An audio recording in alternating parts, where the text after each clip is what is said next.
Y la enseñanza de hoy, yo le había puesto a modo de título, Dios, Él se dio a conocer.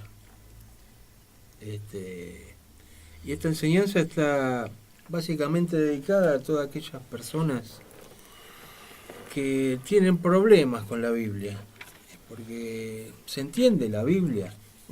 Es la pregunta. Bueno, mucha gente no. Mucha gente va a la Biblia y no la entiende. Es un libro, hoy día es un libro amplio, con muchos libros dentro de este libro, difícil de entender. Si uno va de una manera a querer hacer un análisis de la Biblia, entonces la Biblia se torna difícil de entender. Y el adversario ha dado una mano en eso, ¿no? Él en esta era moderna, él lo que ha logrado a través y ha metido en la cabeza de muchas personas, ateos, agnósticos, él ha inculcado que Dios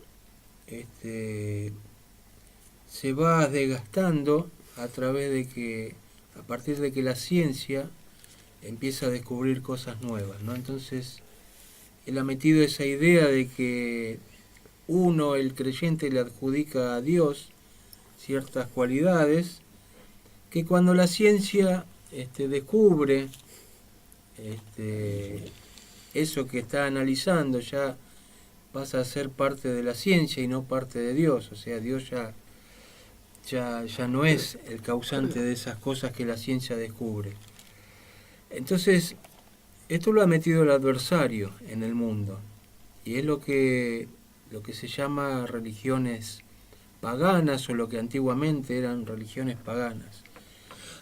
Yo, a manera de introducción, voy a leer un párrafo de un libro que se titula La historia del pueblo de Israel. Este párrafo lee de la siguiente manera, dice: la religión pagana es la divinización de los fenómenos naturales. Así nacieron el dios del cielo, el dios de la tierra, el mar, el dios del sol, la luna, el viento, etc. ¿Qué era lo que hacían los pueblos en la antigüedad?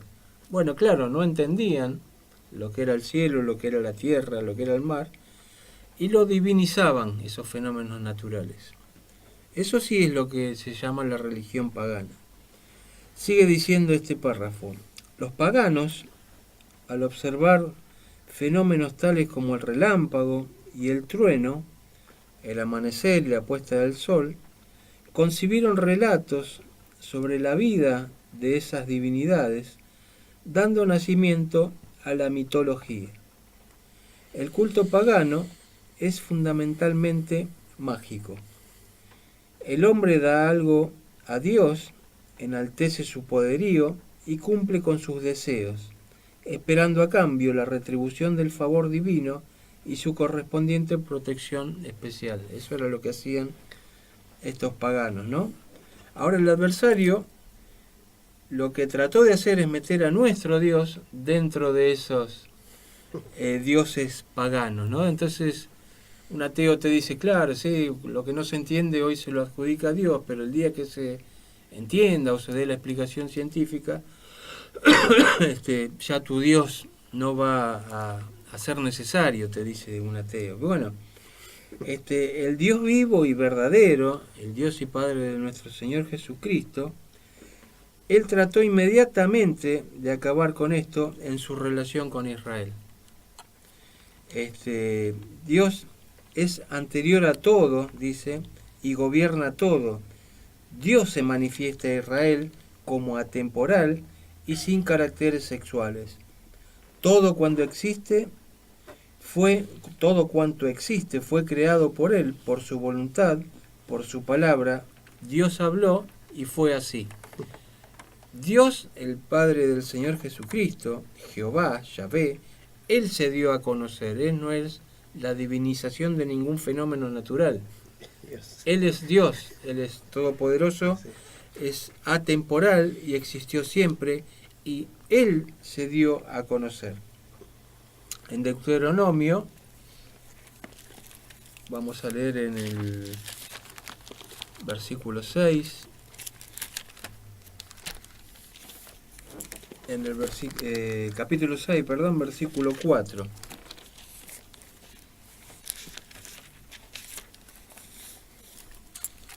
Dice: Oye Israel, Jehová nuestro Dios, uno es. ¿Sí? Dios es uno, Él es Dios. Él está diciendo acá que esta unicidad de Dios está relacionada con su omnipotencia.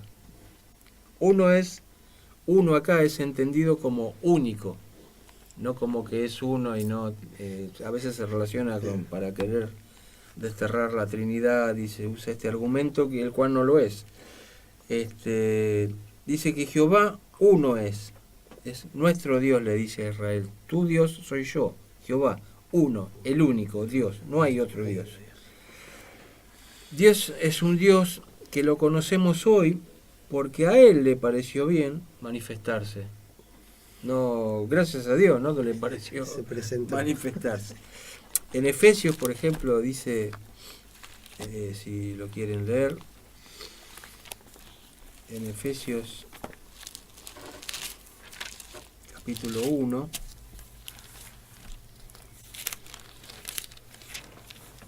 en Efesios capítulo 1, en el versículo 11, dice: en Él asimismo tuvimos herencia, habiendo sido predestinados conforme al propósito del que, y esto es lo que me interesa, del que hace todas las cosas según el designio de su voluntad. No hay nada ni nadie que le diga a Dios lo que tiene que hacer. Si hay alguien que conoce el libre albedrío, es Dios. ¿Por qué? Y por eso nos lo dio, ¿no? Nos dio libre albedrío. Porque no hay nadie que le diga o le sugiera lo que él tenga que hacer. Dice, ¿quién aconsejará a Dios, no? ¿Quién conocerá la mente de Dios? Dios es Dios y único, y a Él se le ocurrió revelarse. Voy a hacer un raconto de lo que es este libro, la Biblia, por el cual Dios fue el medio por el cual Dios se reveló a través primero de Abraham. Vamos a ir a Génesis 12.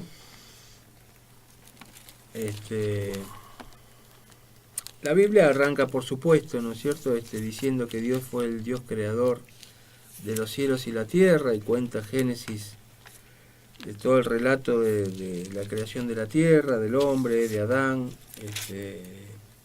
cómo fue la historia de la humanidad hasta que llegó el diluvio, y esa humanidad, que no voy a entrar en eso, ¿no?, pero esa humanidad fue sometida a juicio y sacada de la tierra, salvo Noé, ¿no?, y su descendencia. Pero en Génesis 12,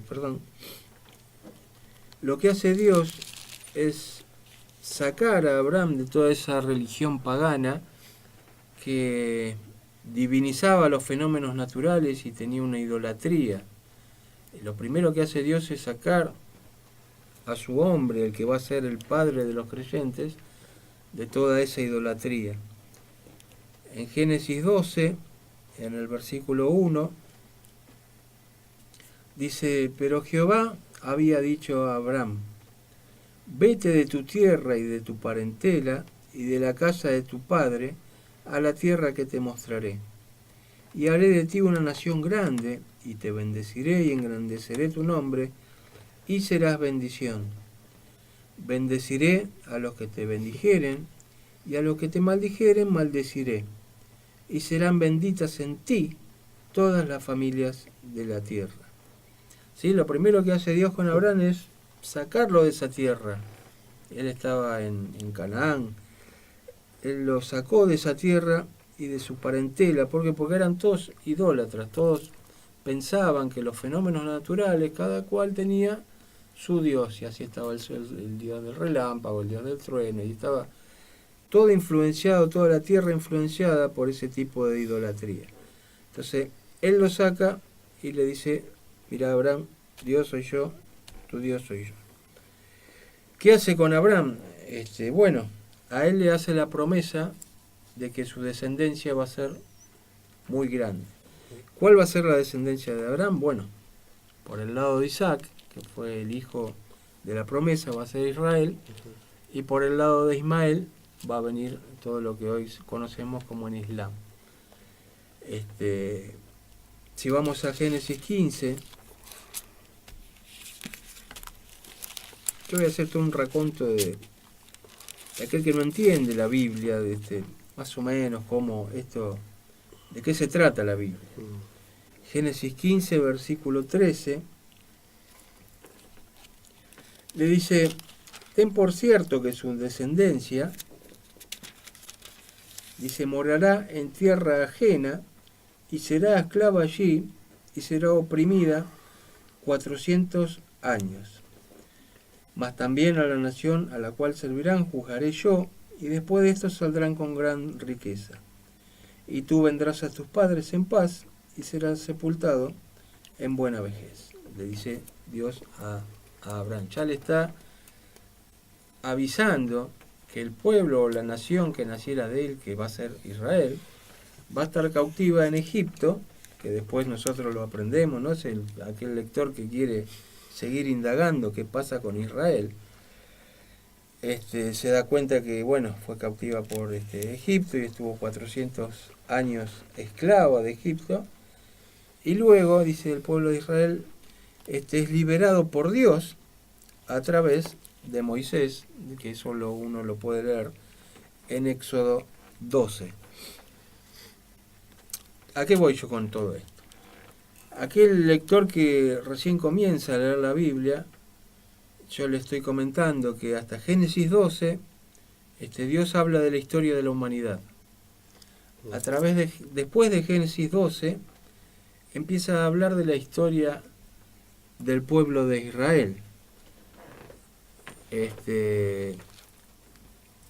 ¿Querés entender la Biblia? Bueno, es así. La Biblia habla, básicamente, la Biblia es un libro oriental, no es un libro occidental. ¿Cuál es el eje del libro, la Biblia? Bueno, Cristo. Cristo es el eje central de toda la Biblia. Pero para aprender a llegar a Cristo, tenemos que entender que Cristo viene también de la descendencia del pueblo de Israel. Y que la Biblia habla de la historia de ese pueblo de Israel. Una vez que es liberado este pueblo de Israel de Egipto, se va a establecer lo que Dios llama la ley. ¿Sí? Al pueblo de Egipto se le establece la ley. ¿Por qué Dios le da al pueblo de Israel una ley? Bueno, en Gálatas lo podemos ver, lo explica. ¿Por qué hubo una necesidad de una ley? En Gálatas capítulo 3,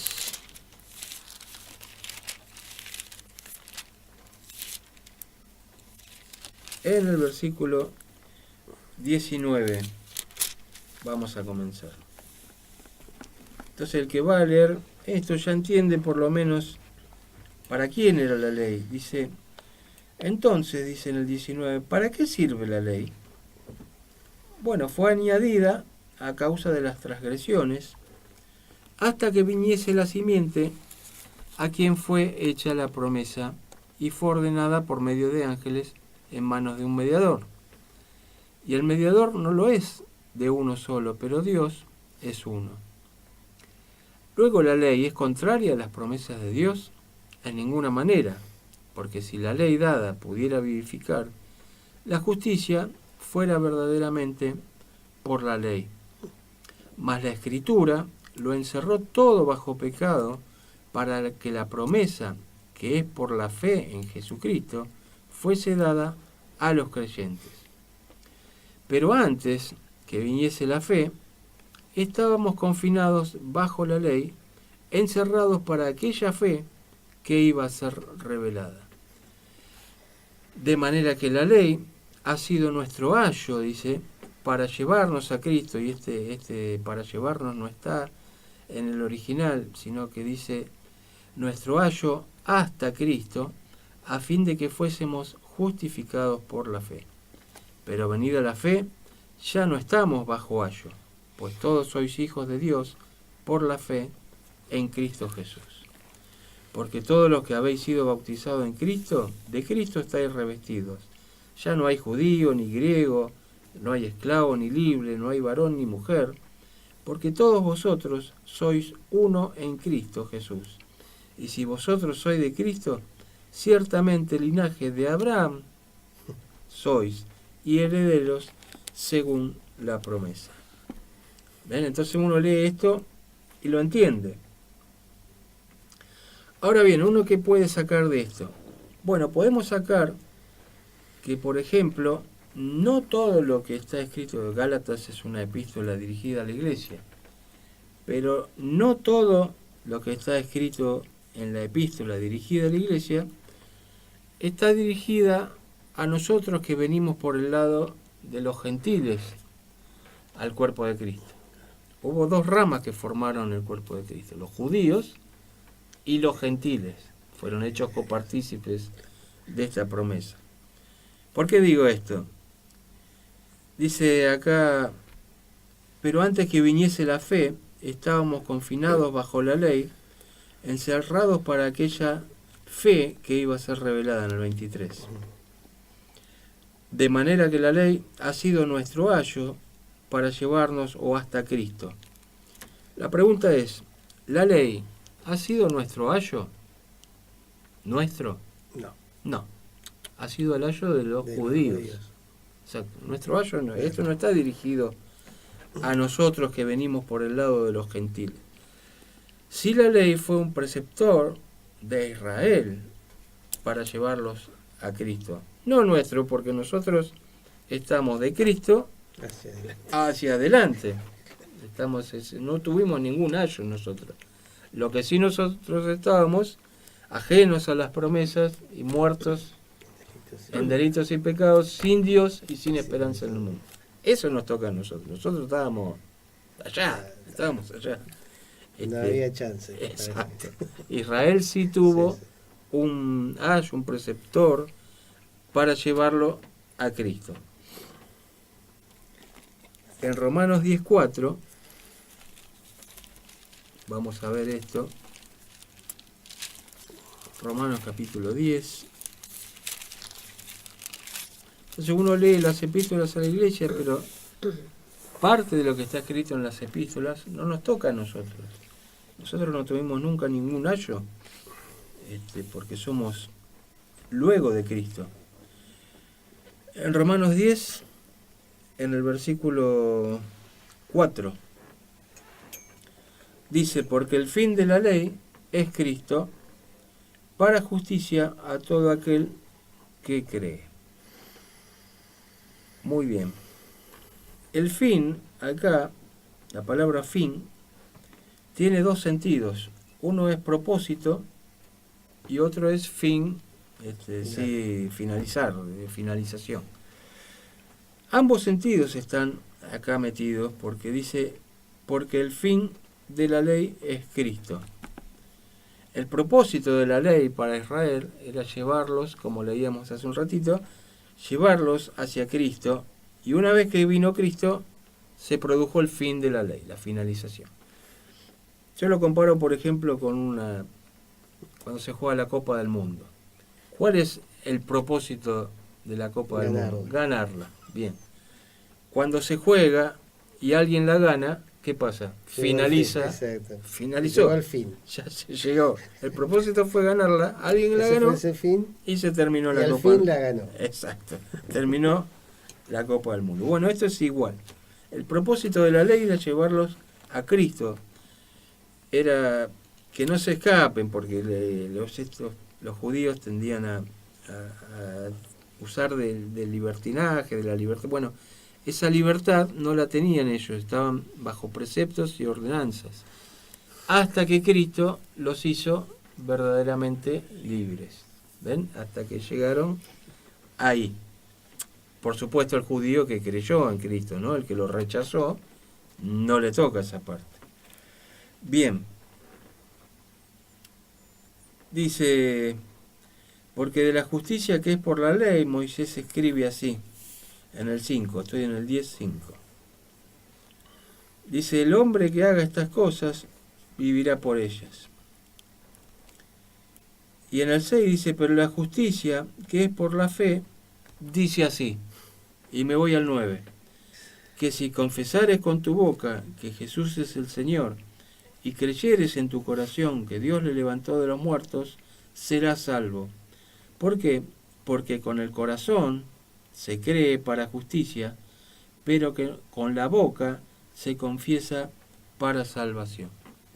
¿Sí? En el 17 dice, así que la fe es por el oír, y el oír por la palabra de Dios. Entonces yo le hablo a aquel que no conoce la Biblia. Bueno, acá había una ley dentro de la historia judía. Este libro que hoy tenemos relata la historia judía, el cual estaba bajo una ley, y ellos trataban de justificarse por las obras de esa ley, que los llevó hasta Cristo. Una vez que Cristo aparece y completa su obra redentiva, a la cual Cristo vino a Israel. Cristo vino a redimir a Israel. Aquel que lo aceptó, bueno, es redimido, y luego Dios extiende esa redención hacia los gentiles. Y los gentiles pueden, por fe, por 9 y 10, ¿no? Confesarlo a... Qué fácil nos la hizo a nosotros los gentiles.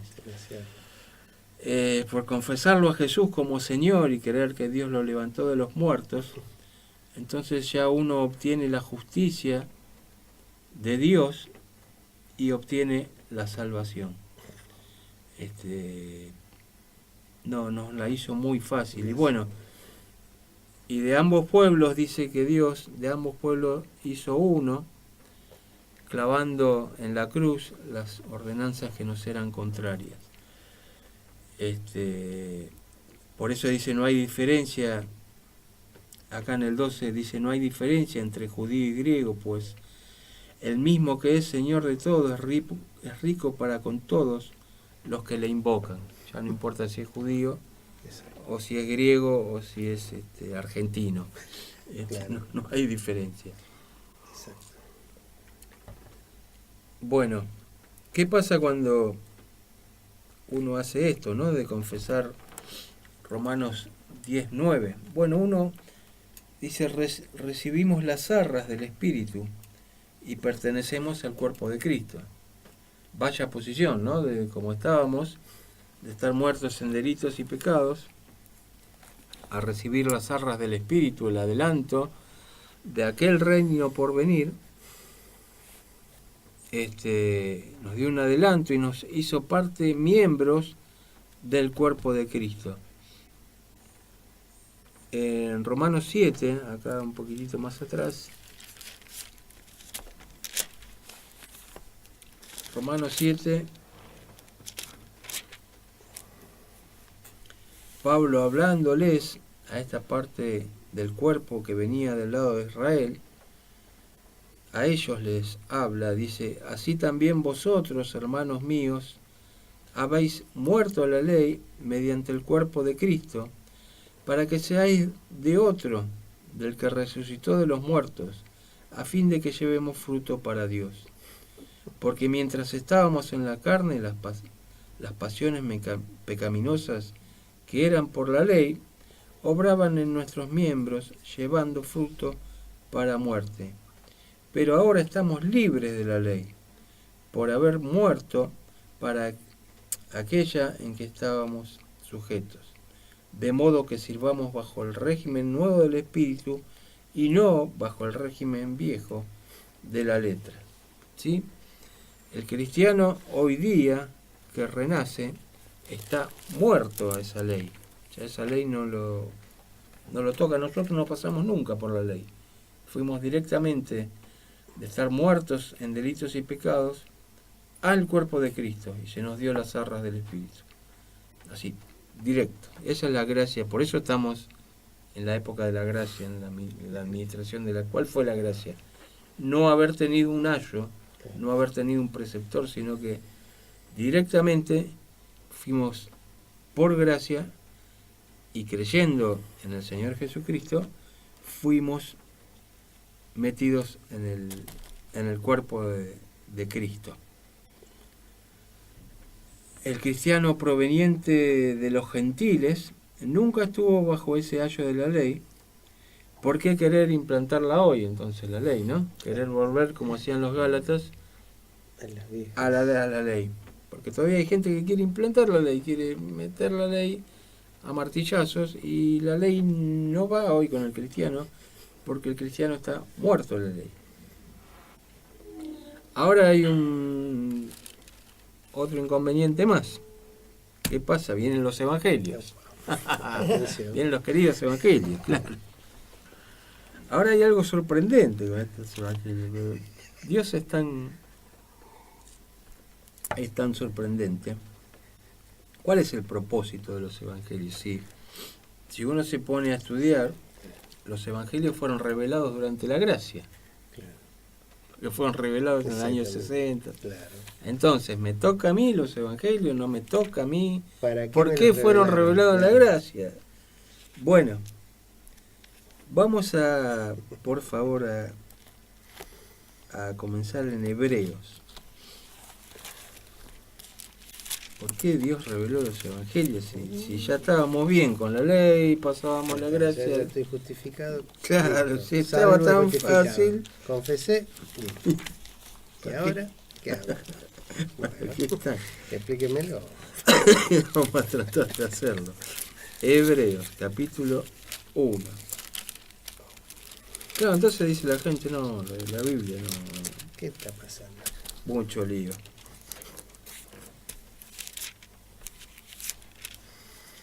Dice en Hebreos 1, versículo 1.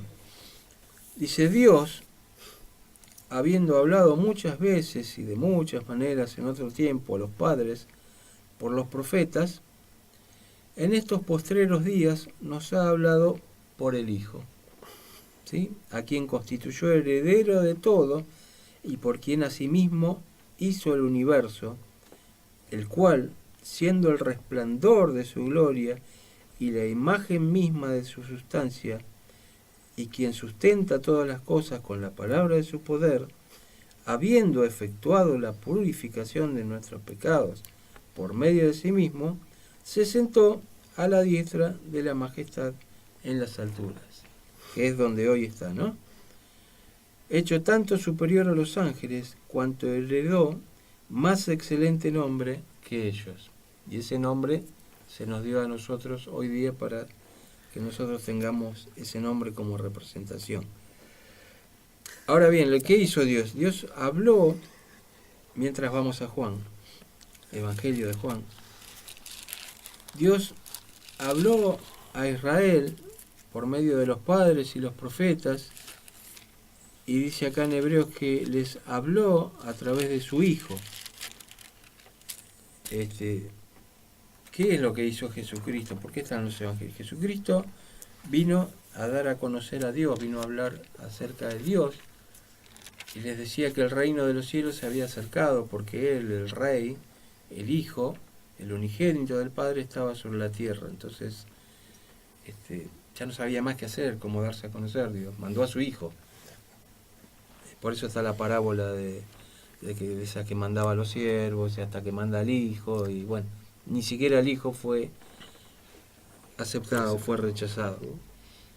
Dice en Juan 1:18, a Dios nadie le vio jamás, el unigénito Hijo que está en el seno del Padre, dice hoy Juan, por eso Juan agrega cosas, porque ya estaba en la gracia, él podía, hasta la gracia, hay cosas que estaban ocultas, que eran secretas para Dios, como por ejemplo la iglesia de la gracia, pero una vez entrados en la gracia, Dios y los demás evangelistas están, Juan y los demás evangelistas están autorizados a hablar sobre la gracia porque ya el secreto Claro. había sido develado. Dice que el unigénito Hijo que está en el seno del Padre, Él le ha dado a conocer. Hay otro versículo por ahí que dice que el Hijo de Dios, que vino de los cielos, que está en el cielo, dice, acá pareciera que la Reina Valera que es Jesucristo, lo dije, pero ahí lo dice Juan, dice, ahora está en el cielo. Claro. No fue Jesucristo, porque no podía estar en la tierra y en el cielo al mismo tiempo. No. Bueno, ¿qué hizo Jesucristo? Dio a conocer a Dios. ¿Sí? Entonces Dios, luego, porque ¿cómo nos enterábamos nosotros de Cristo si los evangelios no estaban? De la obra redentora de Cristo, si los evangelios no estaban revelados. Era imposible conocer a nuestro Señor si ya había resucitado de los muertos y no estaba en la tierra, había ascendido. Entonces Dios revela los evangelios para que nosotros conozcamos que Dios dio a su Hijo en rescate por nosotros. Tremendo. En Juan 20, porque el problema ¿cuál era en la iglesia del primer siglo?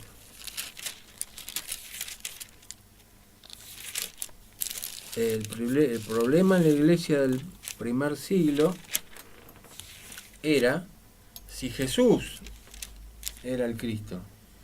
Si iba a venir un Cristo, si no tenía Israel ninguna duda.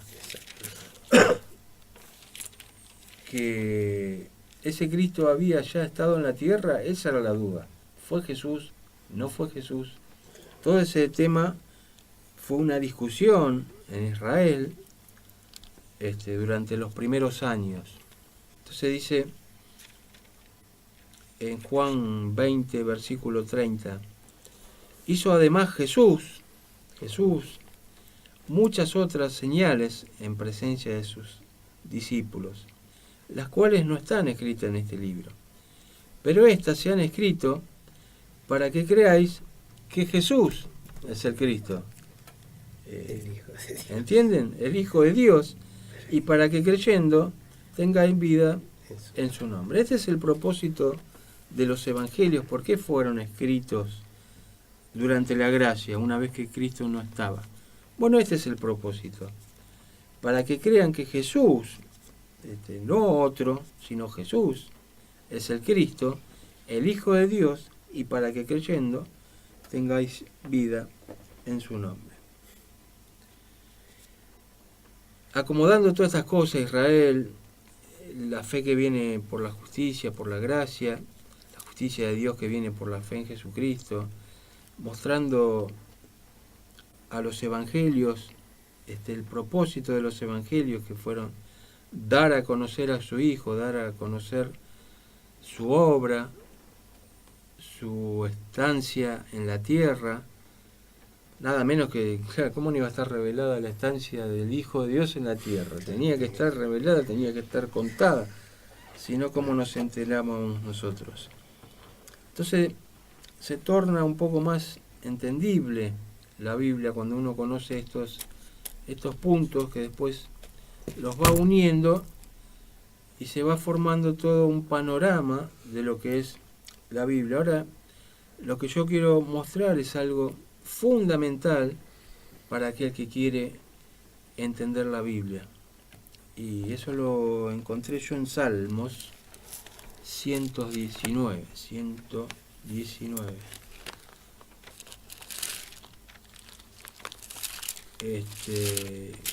Porque hay distintas formas de abordar la Biblia.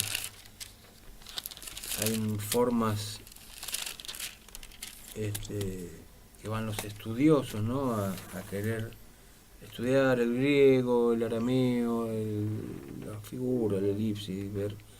Entonces los estudios se hacen teólogos y quieren estudiar a Dios. Y no es nuestra tarea estudiarlo a Dios, sino de que Dios se dio a conocer acá porque a Él se le ocurrió.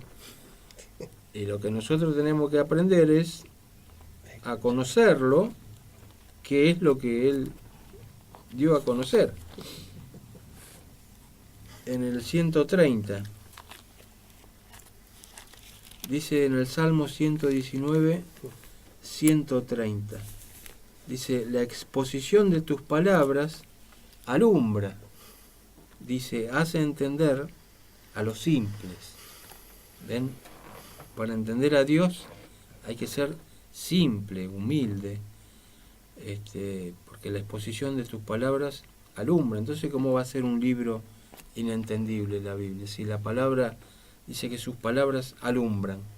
Sí, alumbran y hacen entender a los simples, a los humildes, a los mansos, a los que van a querer Dios, quiero conocer Dios, quiero saber quién sos, Dios, porque vos te revelaste.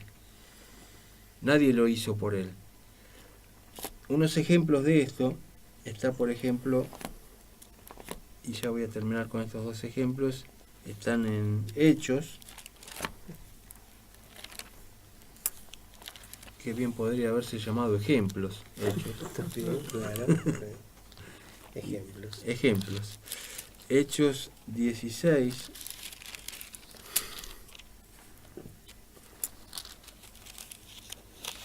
En Hechos 16,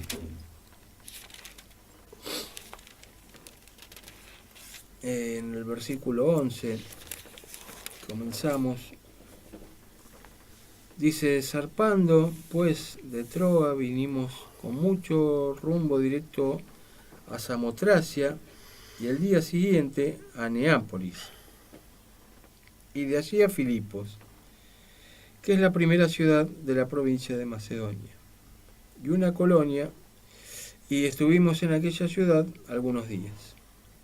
Dice, y un día de reposo salimos fuera de la puerta junto al río donde solía hacerse la oración, y sentándonos hablamos a las mujeres que se habían reunido. Una iglesia hicieron, ¿sí? Dice, entonces una mujer llamada Lidia, vendedora de púrpura de la ciudad de Tiatira, y acá está el detalle, que adoraba a Dios, estaba oyendo esta mujer. ¿Y qué dice el Señor que hizo? Dice, el Señor abrió el corazón de ella para que estuviese atenta a lo que Pablo decía. Bueno, acá sacamos varias conclusiones. Esta mujer, ya antes de conocer al apóstol Pablo, ya adoraba a Dios. Ella era una persona sumisa a Dios, una persona simple, que estaba en este caso oyendo. Entonces, ¿qué hizo Dios? Le abrió el corazón, o en este caso Jesucristo, le abrió el corazón de ella para que estuviese atenta a lo que Pablo decía, porque se ve que para Dios lo que Pablo decía era importante. Entonces, esa es la actitud, la de Lidia, que un creyente debe tener para conocer a Dios. A veces yendo a la palabra misma y leerla, y a veces escuchando al hombre de Dios, o al maestro, o al evangelista, aquellos ministerios que el Señor Jesucristo estableció, para que esa gente pueda conocerlo, tanto a Dios y a su Hijo Jesucristo. Y otro ejemplo muy interesante está en Hechos 8.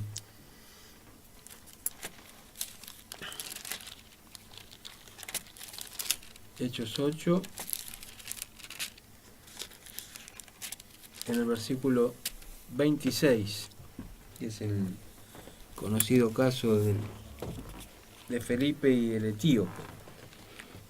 Dice en el 26, un ángel del Señor habló a Felipe diciendo, levántate y ve hacia el sur, por el camino que desciende de Jerusalén a Gaza, el cual es desierto.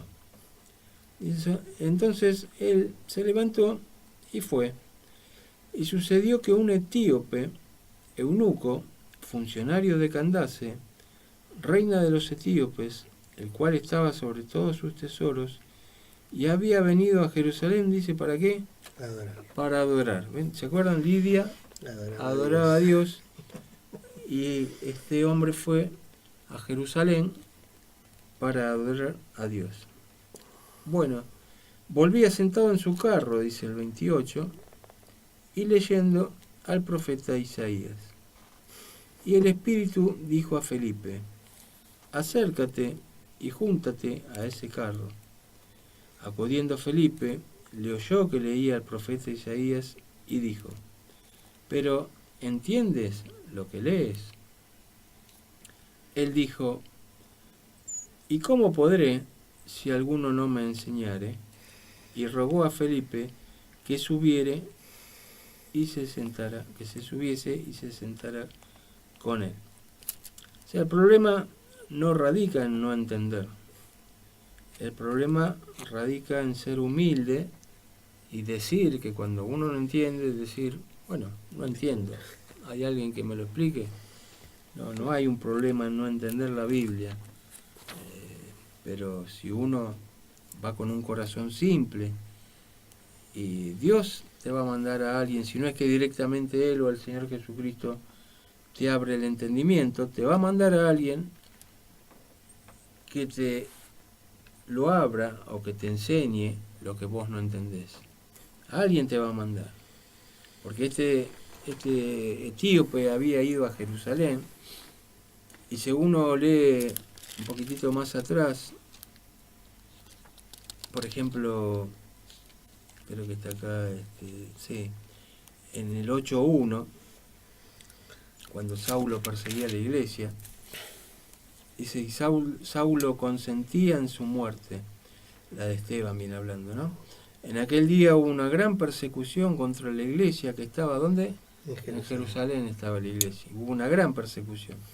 Y todos fueron esparcidos por las tierras de Judea y de Samaria. Salvo quién, dice, los apóstoles.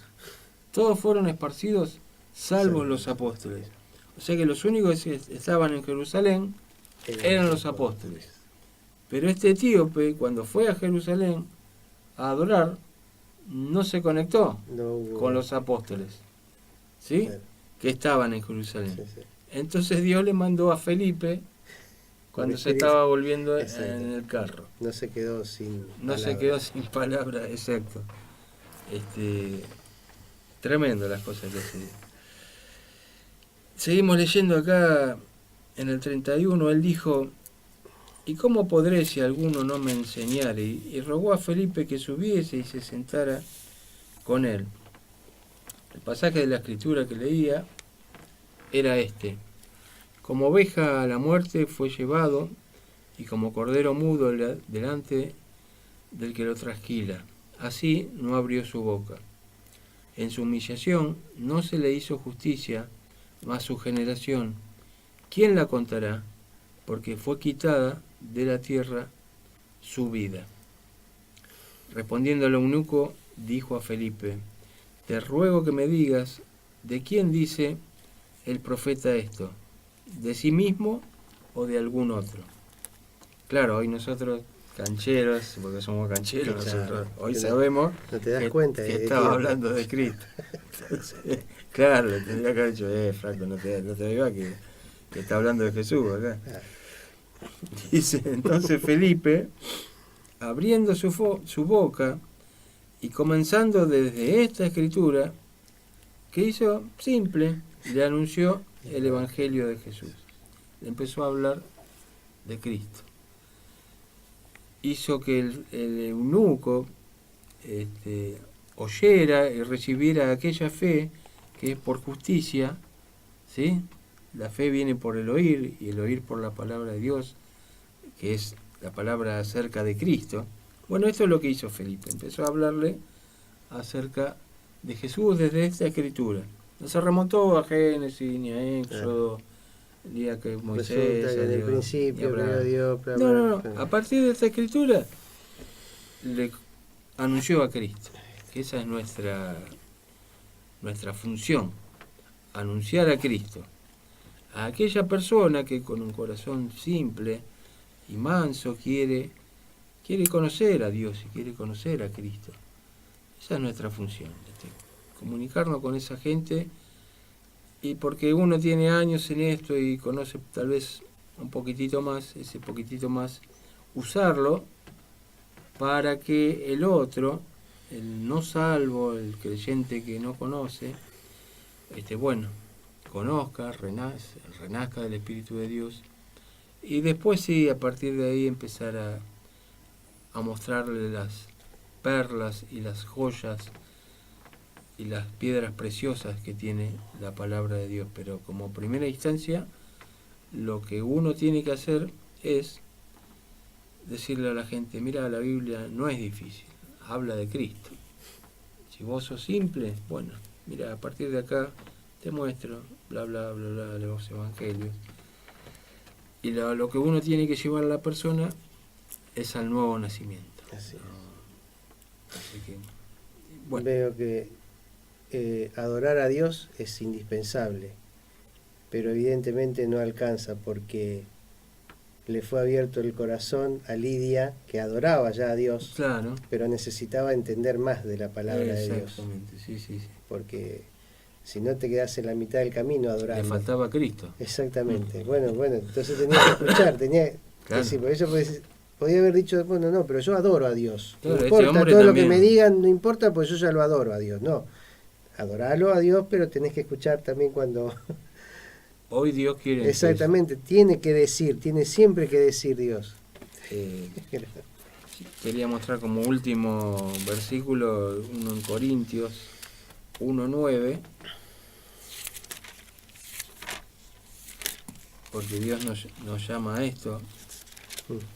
Dice: fiel es Dios, por el cual fuisteis llamados a la comunión con su Hijo Jesucristo, nuestro Señor. Y hay una versión que dice: fuisteis llamados a una relación personal con su Hijo Jesucristo, nuestro Señor. ¿Ven? Como decís vos, mucha gente puede adorar a Dios, pero lo que Dios quiere, te llama a que tengas una comunión con su Hijo Jesucristo. Es así. Esa es la frutilla del postre. Eso es lo que Dios quiere. Que todos los hombres sean salvos y vengan al conocimiento de la verdad. ¿Cuál es la verdad? Cristo. ¿Quién es la verdad? Decía él. Claro. Yo soy el camino, la verdad y la vida. Si quieren ir al conocimiento de la verdad, ¿cuál es la verdad? Cristo. Ahí está. No hay mucho más. Y Padre, en el nombre de nuestro Señor Jesús, te damos gracias por hablarnos, por comunicarnos, por tenernos en cuenta desde que nos creaste, tenernos en cuenta y darte a conocer, Señor. Gracias, Padre, por este tiempo, por estas cosas, por esta sencillez de tu palabra y esta profundidad que podemos disfrutarla hasta emocionarnos, Dios. Gracias por nuestro Señor Jesucristo. Gracias, Señor Jesucristo, por haberte dedicado hasta llegar al fin de la voluntad de nuestro Padre.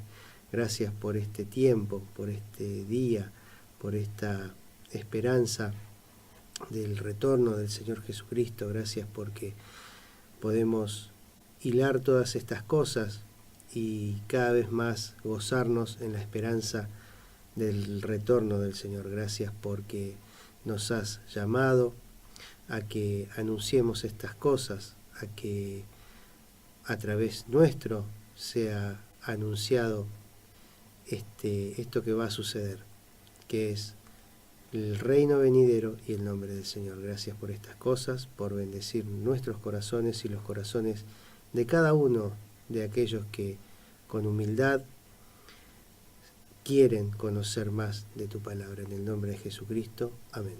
Amén. Tremendísimo.